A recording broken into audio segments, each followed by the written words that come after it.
নমস্কার বন্ধুরা, আপনাদের প্রত্যেককে স্বাগত জানাই নেচার লাভা চিরন্তন ইউটিউব চ্যানেলে। আশা করি আপনারা প্রত্যেকেই সুস্থ আছেন, ভালো আছেন।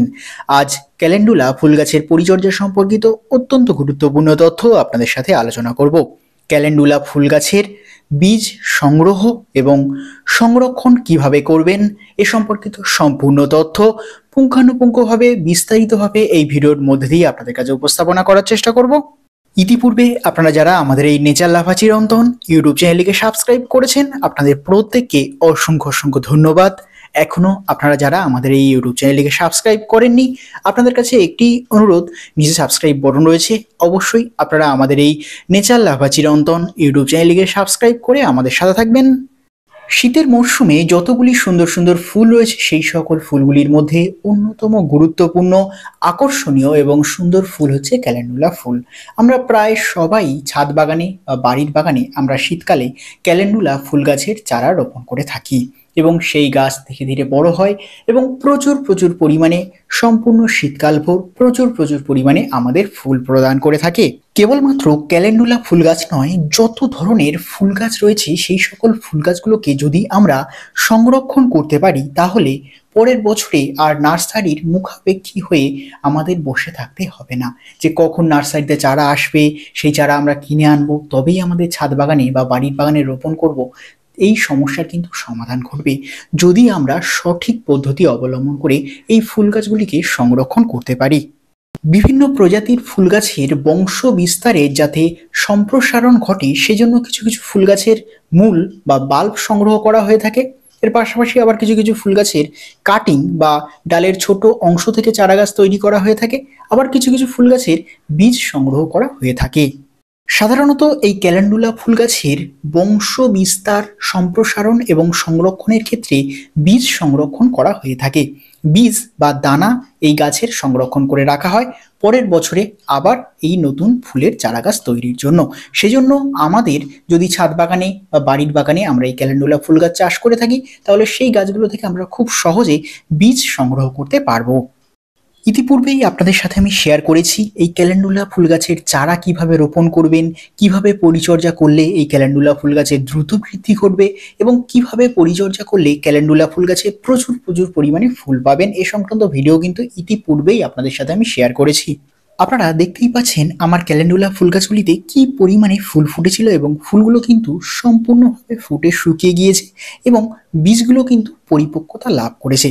যতক্ষণ না আপনাদের ক্যালেন্ডুলা ফুল গাছের বীজগুলো ভালোভাবে শুকিয়ে যাচ্ছে, পরিপক্কতা লাভ করছে, ততক্ষণ কিন্তু আপনারা গাছ থেকে কাটবেন না। এই দেখতে পাচ্ছেন এই যে বীজগুলো, এগুলো কিন্তু সম্পূর্ণভাবে শুকিয়ে পরিপক্কতা লাভ করেছে এবং এই বীজগুলো গাছ থেকে সংগ্রহ করার জন্য এখন উপযুক্ত হয়ে গিয়েছে। ক্যালেন্ডুলা ফুল গাছ পরিচর্যার ক্ষেত্রে আপনারা কয়েকটি বিষয় অত্যন্ত গুরুত্বপূর্ণভাবে সতর্ক থাকবেন। এই ক্যালেন্ডুলা ফুল গাছ কিন্তু অতিরিক্ত গরম বা উষ্ণতা সহ্য করতে পারে না, তাই সাধারণত শীতের সমাপ্তির সাথে সাথে কিন্তু এই ফুল গাছগুলি মারা যায়।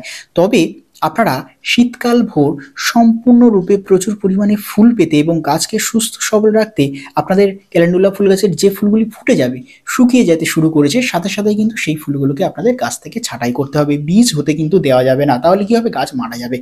যখন দেখবেন আপনাদের ক্যালেন্ডুলা ফুল গাছের ফুলগুলি ফুটে গিয়েছে এবং বীজ তৈরি হয়ে গিয়েছে, সেই বীজগুলি, শুকনো বীজগুলি আমরা গাছ থেকে সংগ্রহ করে নেওয়ার পর কিন্তু সাথে সাথে কিছুদিনের মধ্যে এই ক্যালেন্ডুলা ফুল গাছগুলি সাধারণত মারা যায়।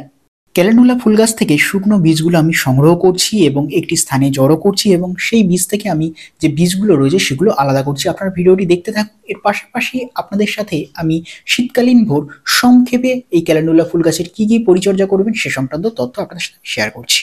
বিশেষভাবে খেয়াল রাখবেন প্রত্যেকটি ক্যালেন্ডুলা ফুল গাছের দ্রুত বৃদ্ধি এবং গ্রোথ, পাশাপাশি প্রচুর পরিমাণে ফুল পেতে আপনাদেরকে আদর্শ মাটি তৈরি করতে হবে, কারণ মাটিটা হচ্ছে সব থেকে গুরুত্বপূর্ণ বিষয় এই ক্যালেন্ডুলা ফুল গাছের জন্য। আদর্শ মাটি তৈরিতে আপনারা নেবেন 50% সাধারণ গার্ডেন সয়েল বা সাধারণ মাটি। মাটিটাকে একটু চেলে নেওয়ার চেষ্টা করবেন, এর ফলে কি হবে, মাটিটা নিট এবং ক্লিন থাকবে। এর সাথে আপনারা 45% আপনারা যে কোনো ধরনের কম্পোস্ট রাখার চেষ্টা করবেন, ভার্মি কম্পোস্ট অথবা পাতা পচা সার অথবা গার্ডেন কম্পোস্ট অথবা 1 বছরের পুরনো গোবর সার, যে কোনো কম্পোস্ট আপনারা 45% রাখবেন এবং এর সাথে আপনারা 5% লাল বালি অথবা সাদা বালি রাখার চেষ্টা করবেন এবং এর সাথে আপনারা 1 মুঠো পরিমাণে হাড় গুঁড়ো, 1 মুঠো শিংকুচি, 1 মুঠো সরিষার খোলের গুঁড়ো, এই কটি উপাদানকে ভালোভাবে মিশিয়ে নেবেন এবং এর সাথে আপনারা 1/2 টেবিল চামচ পরিমাণে লাল পটাশ এবং হাফ টেবিল চামচ পরিমাণে ফাঙ্গিসাইড দিয়ে ভালোভাবে মিশিয়ে নিলেন এবং মাটিটাকে মিশিয়ে নেওয়ার পর একটু হালকা জল ছড়া দেবেন। দেওয়ার পর আপনারা বস্তার মধ্যে আপনারা 10 থেকে 15 দিন মাটিটাকে রেখে দেবেন এবং 10 থেকে 15 দিন পরে কিন্তু ক্যালেন্ডুলা ফুল গাছ রোপণের জন্য মাটিটা কিন্তু একদম খুব সুন্দরভাবে রেডি হয়ে যাবে। কারণ আমরা হালকা জল ছড়া দিয়ে মাটিটাকে রেখে দেওয়ার ফলে কি হবে, আমরা যে উপাদানগুলো মাটির সাথে মেশাবো সেগুলো খুব সুন্দরভাবে মাটির সাথে অভিযোজিত হয়ে যাবে। এরপর আমরা নার্সারিতে বলুন বা এই বীজ থেকে ক্যালেন্ডুলা ফুল গাছের চারা তৈরি করলাম, সেই চারাগুলো আমরা যে মাটিটা আমরা তৈরি করলাম সেই মাটিতে আমরা খুব সুন্দরভাবে রোপণ করে দেবো এবং মাটিতে ক্যালেন্ডুলা ফুল গাছ রোপণের 10 থেকে 15 দিন কিন্তু আপনারা কোনো ধরনের খাদ্য প্রদান করবেন না, শুধুমাত্র যতটুকু জলের প্রয়োজন অনুপাতে আপনারা জল প্রদান করবেন। এবং ক্যালেন্ডুলা ফুল গাছ মাটিতে রোপণের 2 থেকে 3 দিন আপনারা ছায়ার মধ্যে বা সেটের মধ্যে রাখবেন এবং 2 থেকে 3 দিন পরে আপনারা ফুল সানলাইটে রাখবেন। দেখবেন ধীরে ধীরে এই 10 থেকে 15 দিনের মধ্যে গাছ খুব সুন্দরভাবে মাটিতে অভিযোজন ঘটিয়েছে এবং সুন্দরভাবে শিকড় চালনা করেছে। এর ফলে কিন্তু গাছের বৃদ্ধিও কিন্তু আপনারা লক্ষ্য করবেন। অনেকে কি করেন, গাছ বসিয়ে সাথে সাথে বিভিন্ন ধরনের খাদ্য প্রদান করতে থাকে, সেক্ষেত্রে কি হয়, আপনাদের চারা গাছ মারা যেতে পারে। তাই অবশ্যই খেয়াল রাখবেন 10 থেকে 15 দিন কোনো ধরনের খাদ্য প্রদান করবেন না। এই ক্যালেন্ডুলা ফুল গাছ কিন্তু খাদ্যপ্রিয় গাছ, কারণ এর জীবনচক্র খুবই স্বল্প, তাই প্রচুর পরিমাণে খাদ্য প্রদান করতে হয় গাছের সঠিক বৃদ্ধি এবং প্রচুর পরিমাণে ফুল পাওয়ার জন্য। ক্যালেন্ডুলা ফুল গাছ রোপণের 15 দিন পর থেকে আপনাদের বিশেষ খাদ্য চালু করতে হবে। সেক্ষেত্রে আপনারা সপ্তাহে 2 বার সরিষার খোল ভিজানো বা খোল পচানো জল অবশ্যই প্রদান করবেন। এর পাশাপাশি সপ্তাহে 1 বার করে কলার খোসা ভিজানো তরল জৈব সার অবশ্যই প্রদান করবেন। এর পাশাপাশি আপনাদের কিছু পরিমাণে রাসায়নিক সার প্রদান করতে হবে। সেক্ষেত্রে আপনারা ডিএপি রাসায়নিক সার প্রদান করবেন।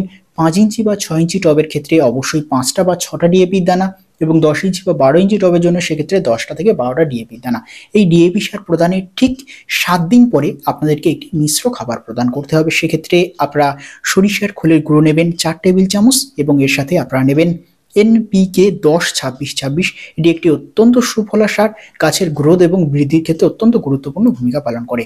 এই এনপিকে 10-26-26 নেবেন 1 টেবিল চামচ, 4:1 অনুপাতে ভালোভাবে মিশিয়ে নেবেন। নিয়ে আপনাদের যাদের 5 ইঞ্চি বা 6 ইঞ্চি টবে ক্যালেন্ডুলা ফুল গাছ রয়েছে সেক্ষেত্রে আপনারা 1 টেবিল চামচের 10 ভাগের 1 ভাগ এবং যেগুলো 10 ইঞ্চি বা 12 ইঞ্চি টবে রয়েছে সেক্ষেত্রে আপনারা হাফ টেবিল চামচ নিয়ে একটা টবের একটা প্রান্তে দিয়ে দেবেন, দিয়ে জল দিয়ে দেবেন।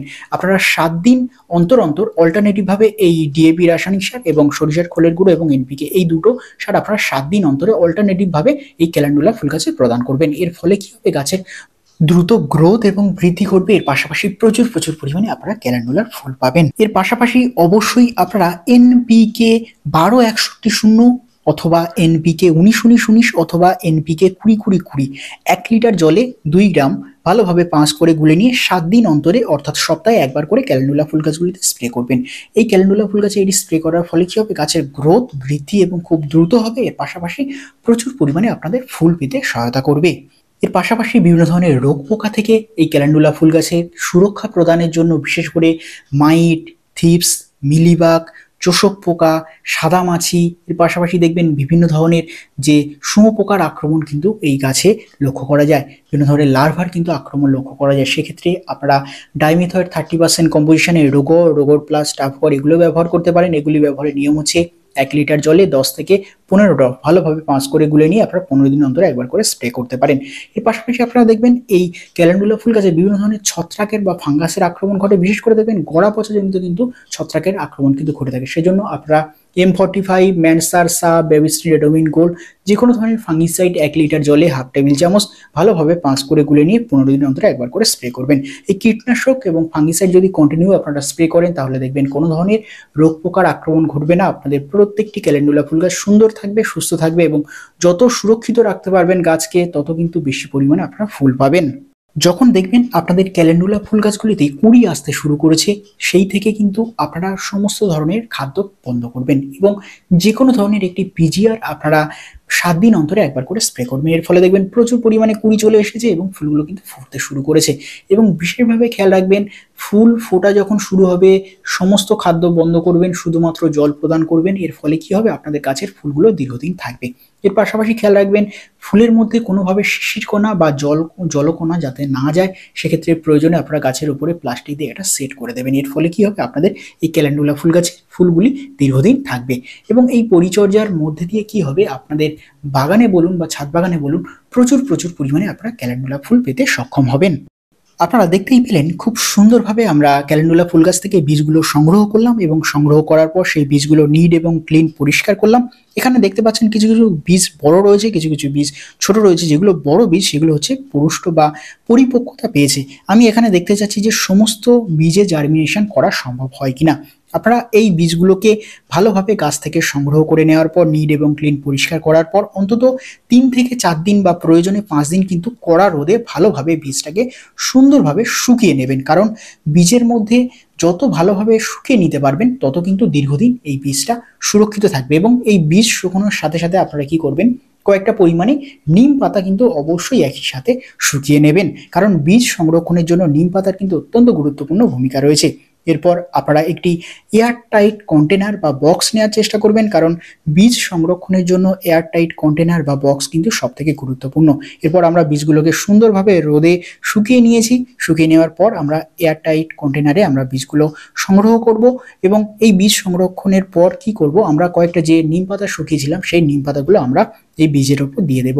যদি আপনারা বীজ যে কোনো ফুল গাছের বীজ সংগ্রহের সময় আপনারা যদি শুকনো নিম পাতা কিছু পরিমাণে যদি 4-5টা পরিমাণে রেখে দেন, সেক্ষেত্রে কি হবে, কোনো দিন বা কোনো সময় দেখবেন কোনো ধরনের পোকার আক্রমণ কিন্তু ঘটবে না।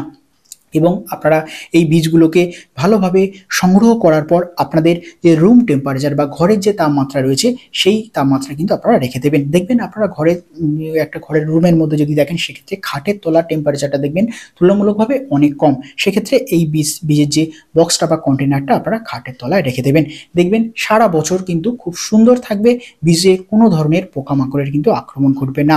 সেক্ষেত্রে আপনারা 3 মাস বা 5 মাস পরে আপনারা এই বীজগুলো একবার খুলে দেখতে পারেন। যদি কোনো সমস্যা হয় সেক্ষেত্রে একবার রোদ খাইয়ে নিয়ে আবার কিন্তু রেখে দেবেন, কোনো সমস্যা হবে না। পরের বছর আমরা ঠিক বর্ষার শেষে, ঠিক যখন শীত পড়তে শুরু করবে, কারণ তাপমাত্রাটা কিন্তু সব থেকে গুরুত্বপূর্ণ বিষয়, সেক্ষেত্রে বর্ষার শেষে যখন হালকা হালকা ঠান্ডা পড়তে শুরু করবে তখন কিন্তু আমরা এই বীজগুলোকে মাটিতে রোপণ করে দেবো জার্মিনেশনের জন্য। সেক্ষেত্রে এই বীজগুলো কিন্তু খুব সুন্দরভাবে জার্মিনেশন হবে এবং 100% বীজগুলো জার্মিনেশন হবে। এবং সেখান থেকে কিন্তু আমরা প্রচুর পরিমাণে এই ক্যালেন্ডুলা ফুল গাছের চারা পেতে পারি। এবং পরের বছরের জন্য আমাদের আর নার্সারির মুখাপেক্ষি হয়ে থাকতে হবে না যে কখন চারা আসবে। আমরা খুব সহজেই এই বীজগুলো সংগ্রহ করে সেখান থেকে নতুন চারা তৈরি করতে পারবো এবং এই ক্যালেন্ডুলা ফুল গাছের বংশ বিস্তার করতে পারবো। আমাদের ছাদ বাগান বা বাড়ির বাগান আলো করে থাকবে এই ক্যালেন্ডুলা ফুল গাছ। এবং অবশ্যই আপনারা এই ক্যালেন্ডুলা ফুল গাছের বীজ থেকে কিভাবে চারা তৈরি করবেন সে সংক্রান্ত ভিডিও অবশ্যই আপনাদের সাথে আমি পরবর্তী সময় শেয়ার করব। প্রথম থেকে ধাপে ধাপে এই ক্যালেন্ডুলা ফুল গাছের জন্য যে যে পরিচর্যার কথা তুলে ধরলাম, এই পরিচর্যাগুলি অবলম্বন করে আপনারা খুব সহজে মাটি তৈরি করতে পারবেন, গাছ গ্রো করতে পারবেন এবং প্রচুর পরিমাণে আপনারা ক্যালেন্ডুলা ফুল পেতে পারবেন। এর পাশাপাশি আপনারা প্রচুর পরিমাণে ফুল থেকে বীজ সংগ্রহ করতে পারবেন, বীজ সংরক্ষণ করতে পারবেন। সার্বিক প্রেক্ষিতে এই ক্যালেন্ডুলা ফুল গাছের A to Z একটা পরিচর্যা তুলে ধরার চেষ্টা করলাম। ক্যালেন্ডুলা ফুল গাছের পরিচর্যা সম্পর্কিত তথ্য সমৃদ্ধ ভিডিও পাওয়ার জন্য অবশ্যই আপনারা আমাদের এই নেচার লাভা চিরন্তন ইউটিউব চ্যানেলটিকে সাবস্ক্রাইব করবেন এবং সাবস্ক্রাইব করার পাশাপাশি পাশে থাকা বেল আইকনটি প্রেস করবেন। এর ফলে পরবর্তী ভিডিও নোটিফিকেশন সব থেকে দ্রুততার সহিত আপনারা পেয়ে যাবেন। ভিডিওটি যদি ভালো লাগে অবশ্যই ভিডিওতে একটি লাইক দেবেন এবং ভিডিওটি অবশ্যই আপনার বন্ধু এবং পরিবারের সাথে শেয়ার করবেন। ক্যালেন্ডুলা ফুল গাছের বীজ সংগ্রহ এবং সংরক্ষণ কিভাবে করবেন এই ভিডিও সম্পর্কিত যদি আপনাদের কোনো প্রশ্ন থাকে, কোনো মতামত থাকে, কোনো কিছু জানানোর থাকে, তাহলে অবশ্যই আপনারা আমাকে কমেন্ট করে জানাবেন। আপনাদের প্রত্যেকটি প্রশ্নের উত্তর আমি যথাযথ দেওয়ার চেষ্টা করব। আপনাদের প্রত্যেককে অসংখ্য ধন্যবাদ। আপনারা প্রত্যেকে সুস্থ থাকবেন, ভালো থাকবেন এবং অবশ্যই আপনারা আমাদের এই নেচার লাভা চিরন্তন ইউটিউব চ্যানেলকে সাবস্ক্রাইব করে আমাদের সাথে থাকবেন।